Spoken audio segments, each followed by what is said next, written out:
week of the season, looking up the table. You know, obviously 2 years with Oldham, and with due respect, it was never quite the same pressure because the Oldham people realised that, you know, this was Valhalla, this was the marvellous Premier League, and they'd really enjoyed it, you know. But it was still your personal pressure. You don't want to be relegated, you don't want to lose, and we'd had a few last day nerves then, and of course it looked like it was going to be the last week again this season.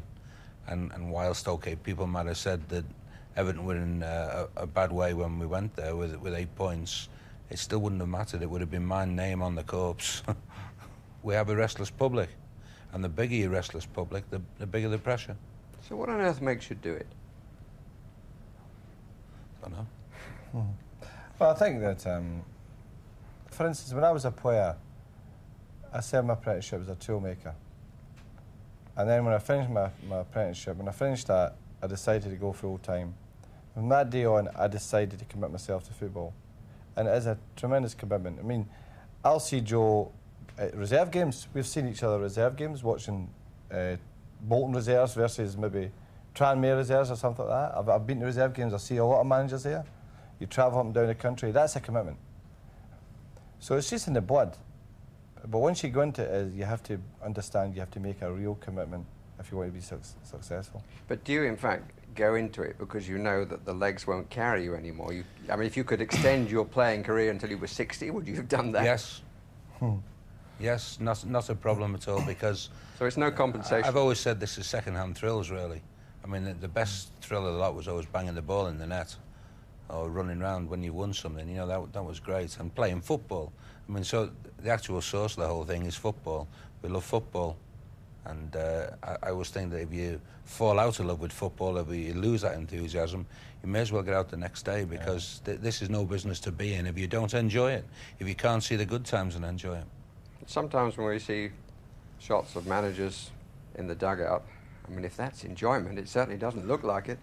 Well, unfortunately, it does end every week with 90 minutes madness, and that can happen, and you can see people, and I turn around to Willie, my number 2, and I say, well, if I ever get like that, please tell me. And then you pick up the paper the next day and someone's caught you, you know, with the jugular veins out, wild eyes. No, I mean, that's your enthusiasm. But he couldn't score goals against West Ham.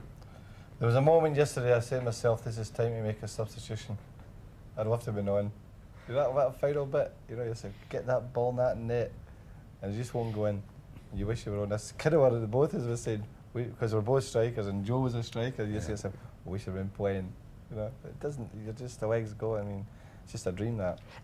Am I being unfair? A few years ago, you would have really been showing that. Yesterday, I don't know what you were feeling inside, but you didn't show it. But it's experience of handling all the various things over the years that to come to this club, and it took us four or 5 years to really start to achieve what this club was capable of. And in that period, there are anxieties, and you wouldn't be human if you didn't show the anxiety. I mean, for instance, there's a media portrayal of me that being a dour Scot, never smiles watching games. But even when we're winning, I don't smile. Even when we're doing well, I don't smile, because I have to concentrate in that game. I don't take notes. I've never taken notes. I take it there. If I don't concentrate, I'll not take it there. So thereby, there's a seriousness about it. What do you do to escape from it? Watch football. Yeah. I don't matter. As long as I go home and I watch a lot of television, I must admit.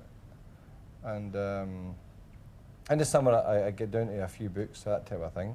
But I can go home and relax watching television. But what do you like to live with at that time? I mean, do your wives know when not to bring up some problem in the background? But you know, there's a great thing about wives, that they can all of a sudden get back to the mundane things and make it feel important. For instance, you come in and say, that gardener's not been.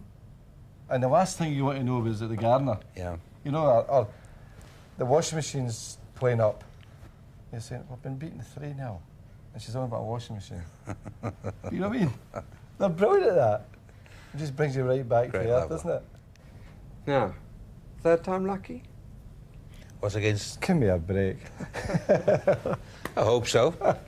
I hope so. But I mean, they were amazing matches. Yes, your Oldham team against Manchester United. Yes.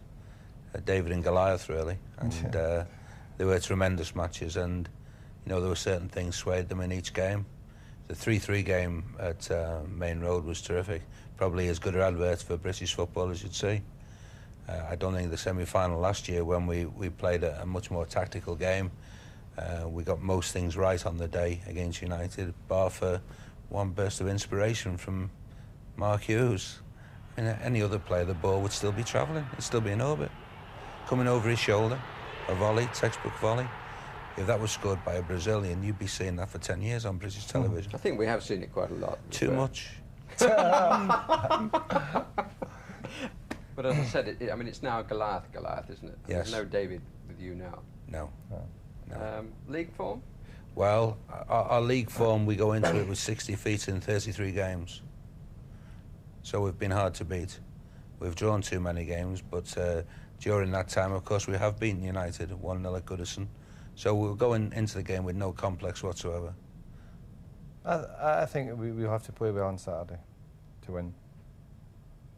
You know, because Everton have been in this dogfight for many months of getting out of the relegation. Less of the dogs, will you?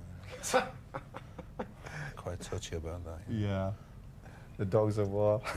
But no, they have been involved in this great struggle, and their players are familiar with that type of game, having to fight to survive. And Joe, as is quite what he pointed, it's a big game for Everton.